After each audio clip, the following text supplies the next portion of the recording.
Welcome to Edge of Illumination. It is Renee, and today we are going to be covering a video that came out in the late 1960s during a very heated time. It's around the time of the Civil Rights Act and stuff like that, where you have a black journalist interviewing two people who came up during the slave era, and they were talking about how they felt black people were happier before. So it's an interesting interview, and let's check it out. What was life like in those early days?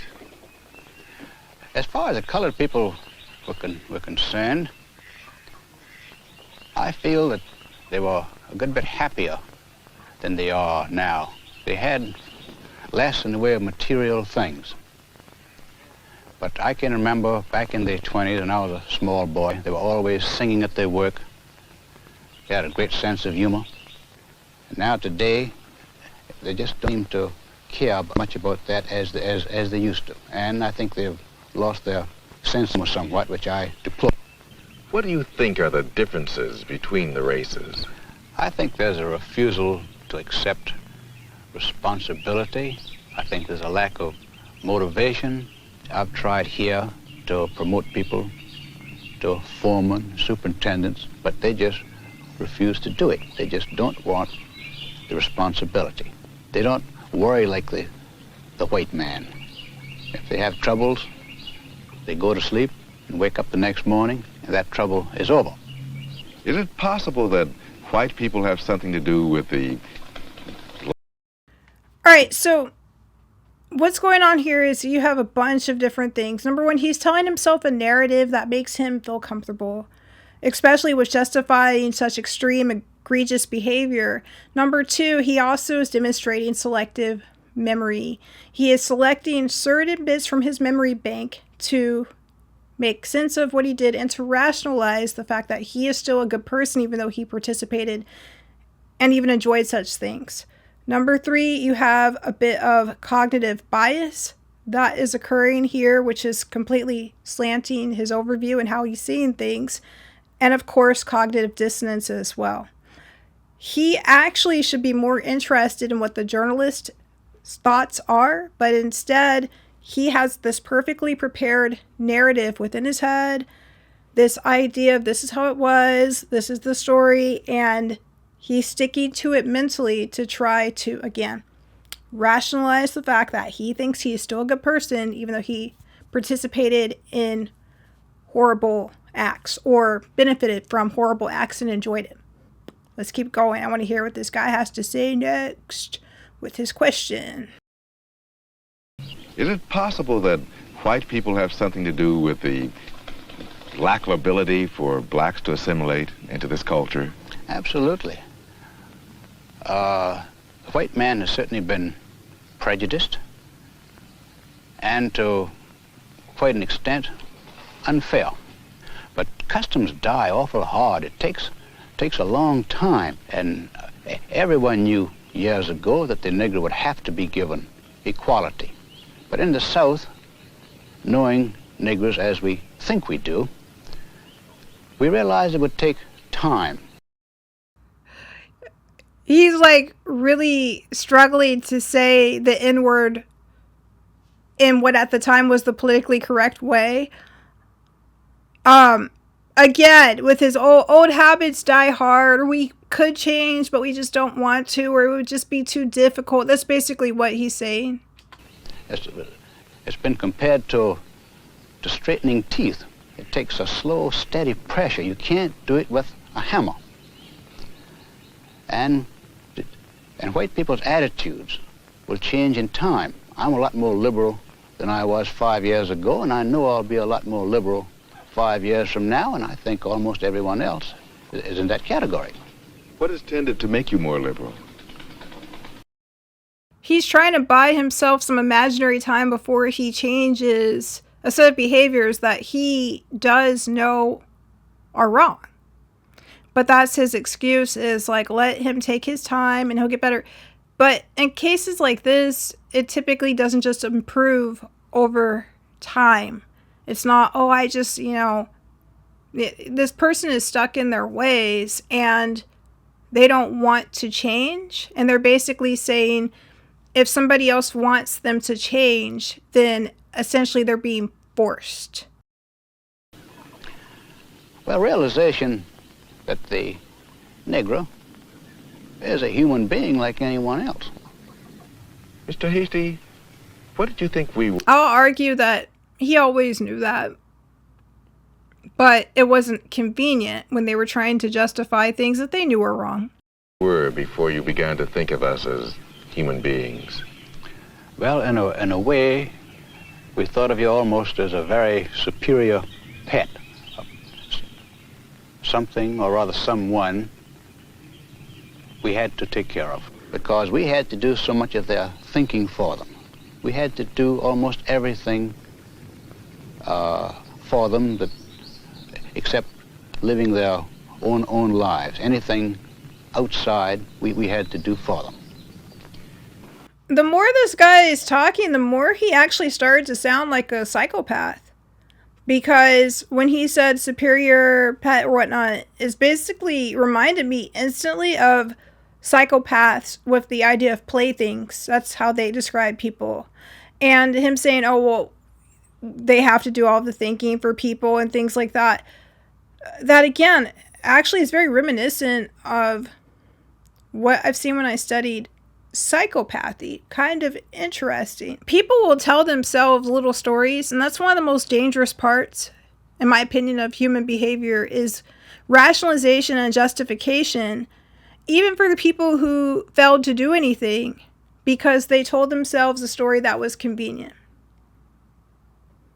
And unfortunately, this has played out historically in so many different ways with so many groups of people where people have told themselves little prepackaged stories and they've used that to justify and rationalize horrible things. Let's continue on. So Daisy was my little playmate, my maid, my friend, and the daughter of old Catherine, who was a cook that we adored. And so... All right, before we go on, listen to her tone. It's very nostalgic.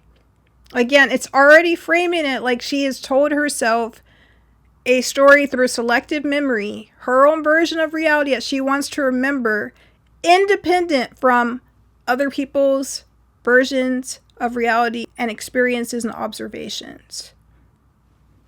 A carefully constructed narrative. Let's keep going. I'm going to rewind that part. Daisy was my little playmate, my maid, my friend, and the daughter of old Catherine, who was a cook that we adored.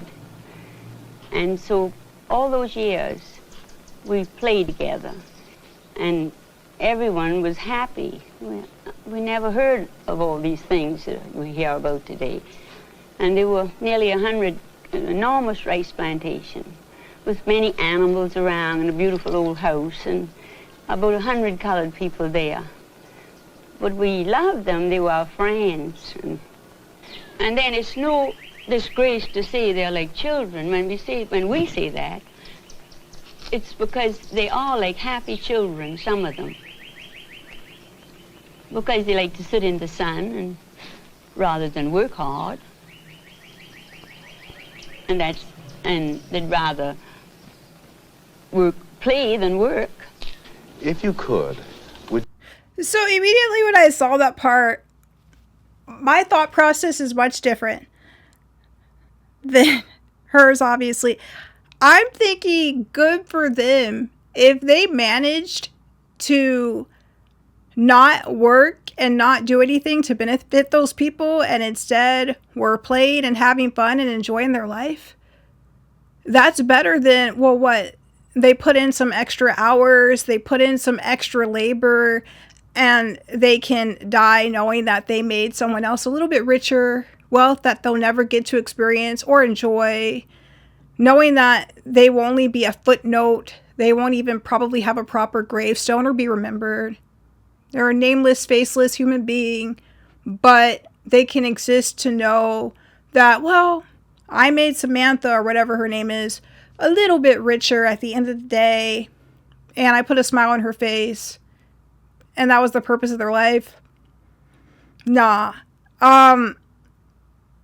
They're like, first of all, this is a planet that is full of resources where essentially everybody can enjoy a high quality of life? And who says that people were not meant to enjoy the sun, drink clean, fresh water, breathe air, be around their family and friends, have fun, go out, maybe hunt, plant some gardens with fruits and vegetables, and enjoy their time living, being with their family and friends? Who is to say that that's not the life they were meant to have, especially in such a wonderful climate? At that time, the United States was not very inhabited. There was enough land for everybody to be able to enjoy a big block of land with their family, where they could sit in the sun all day and relax and have fun and eat. Maybe that's what humans were initially designed for. I don't think their purpose and design was to help whatever this lady's name is, let's call her Carol, and her family become richer. And they see nothing of it with their labor, and not be able to spend time with their families and not be able to enjoy their lives. I don't think that was the purpose of their life. That's number one. And then number two, the other thing that stood out was when she said they were like children, some of them. Well, they weren't allowed access to education. They weren't able to read books. They weren't able to expand their horizons past the plantation because the owners, probably her parents, found that it was more convenient to keep them limited in their thinking and proximity. But for all of the ones that refused to participate and give them free labor, that may have been beneficial. I mean, at the end of the day, the people that bought them, what are they going to say? Oh, this person that you sold me, without giving them money, this person that you kidnapped and sold me isn't giving me my money's worth that I thought I was going to get. I mean, the whole practice was illegal. It was a crime against humanity. It was a crime against God and nature. So, very interesting. And you know, she really doesn't look that old. Meaning she might have been somebody that lived well into the 1980s. Who knows? Let's keep going. Could you paint a picture for us of what it was like on the plantation in your early days? It was a lovely, happy time living in open spaces with many lovely colored people and animals and flowers and fields. My father had everything thoroughbred, from the pigs, horses, the dogs, and the people had to be thoroughbred. And we would get into a buggy with him and drive to the plantation from what we call the pine land where we live. And we would spend, every Saturday this was, and we would spend the day in old Fortune, I can see him now, would give us dinner, and we would have a heavenly time. And old April, he was the dairyman. That's all he did. All he did was to skim the cream over these great big bowls of clabber and put them in the wooden churn and churn this marvelous fresh butter. That was April's job. He didn't do anything else but love us and skim the cream.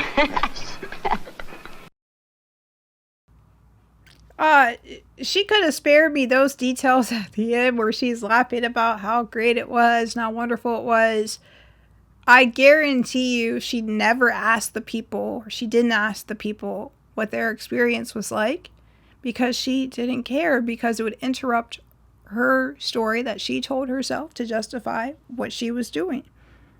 And also, even if she did ask them how it was, they probably would have said, oh, everything's great, everything's fine, because they were under the threat of terror, because they were under great duress. So I think these videos are helpful in the historical archive to show an exhibit of cognitive bias and cognitive dissonance, and also selective memory.